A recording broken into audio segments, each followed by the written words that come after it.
میں ڈیوٹی پر مامور تھا۔ خودکشی کا ایمرجنسی کیس آیا۔ لڑکی کا نام آمنہ تھا۔ میں نے 8 سال کے کیریئر میں ایسی خوبصورت لڑکی پہلی بار دیکھی تھی۔ وہ بے ہوشی کی حالت میں تھی۔ اس کو اٹھا کر لے آنے والے اس کے والد تھے۔ والد ماشاء اللہ بہترین پرسنالٹی کے مالک تھے۔ بیٹی کی حالت نے ان کو اس وقت بے حال کر دیا تھا۔ پتہ نہیں کیوں مجھے لڑکی پر پیار اور اس کے والد پر رحم آیا۔ لڑکی کو آپریشن تھیٹر لے کر آیا گیا۔ آپریٹ کر کے اس کو دوسرے وارڈ میں شفٹ کر دیا گیا۔ گھر والوں کو بتایا گیا کہ لڑکی کی حالت خطرے سے باہر ہے۔ یہ سن کر لڑکی کا والد غربا میں کچھ تقسیم کرنے نکل گیا۔ میں نے اس کی والدہ کو آفس میں بلایا اور پوچھا کہ آپ کی بیٹی کو کیا ہوا ہے۔ مختصراً لڑکی کی والدہ نے جو مجھے کہانی سنائی وہ کچھ یوں تھی کہ ہماری بیٹی نے ٹیکسٹائل انجینئرنگ کر رکھی ہے۔ سارے والدین کی طرح ہماری بھی خواہش تھی کہ ہماری بیٹی بھی اپنے گھر کی ہو جائے۔ چنانچہ ہم نے آمنہ کی پسند پوچھی۔ ہماری بیٹی نے مشرقی لڑکیوں کی طرح بولا کہ جو آپ کا فیصلہ ہوگا وہی میرا فیصلہ ہوگا۔ اس نے سارا اختیار ہم کو دے دیا تھا۔ چنانچہ رشتے کی بات چلائی۔ آمنہ کو دیکھنے ایک فیملی آئی۔ لوازمات اور خدمات سے مستفید ہونے کے بعد عورتیں آمنہ کے کمرے میں گئیں۔ ایک نے آمنہ کے ہاتھ سے چائے پینے کی فرمائش کی۔ اس کے بعد وہ لوگ چلے گئے۔ چند دن بعد بغیر کچھ بتائے رشتے سے انکار کر دیا۔ آمنہ کے لیے پہلی بار تھا جب وہ ریجیکٹ ہوئی، مگر ماں باپ کی تسلی نے آمنہ کو بہت حوصلہ دیا۔ ایک بار پھر آمنہ کو دیکھنے ایک فیملی آئی۔ چائے پینے کے بعد اجازت چاہی اور کچھ دن بعد یہ کہہ کر انکار کر دیا کہ لڑکی کو مہمان نوازی نہیں آتی، کیونکہ اس نے لڑکے کی ماں کو ٹیبل سے اٹھا کر چائے پیش نہیں کی تھی، بلکہ عام مہمانوں کی طرح ٹیبل پر چائے رکھ دی تھی۔ اس انکار کے ساتھ آمنہ اور آمنہ کے والد بھی اندر سے ٹوٹ پھوٹ گئے۔ اللہ کی رضا سمجھ کر صبر کر لیا۔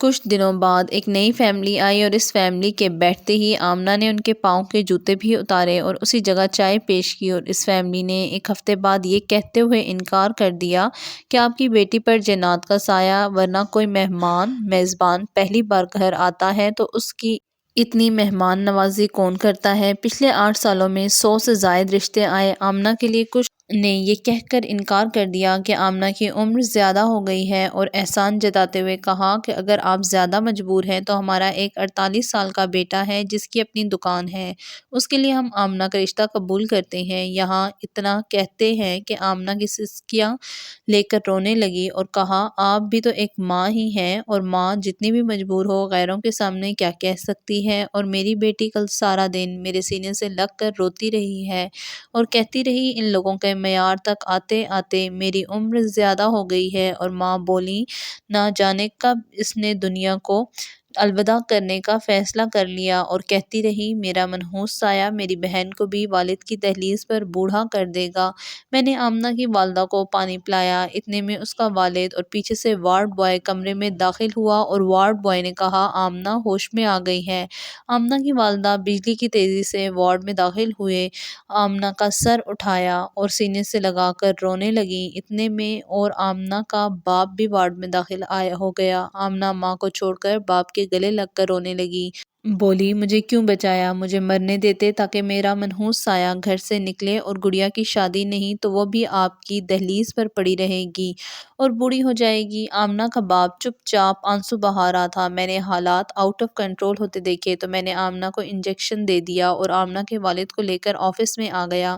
میں نے آمنہ اور اس کی چھوٹی بہن کو اپنے دونوں بھائیوں کے لیے مانگ لیا۔ آمنہ کے والد کی آنکھیں اچانک برسنے لگیں، مگر اب وہ آنسو خوشی کے تھے۔ میرے دونوں بھائی بھی ڈاکٹر تھے۔ میں نے ان کو اپنا فیصلہ سنا دیا۔ وہ دونوں خوشی سے قبول کر چکے تھے۔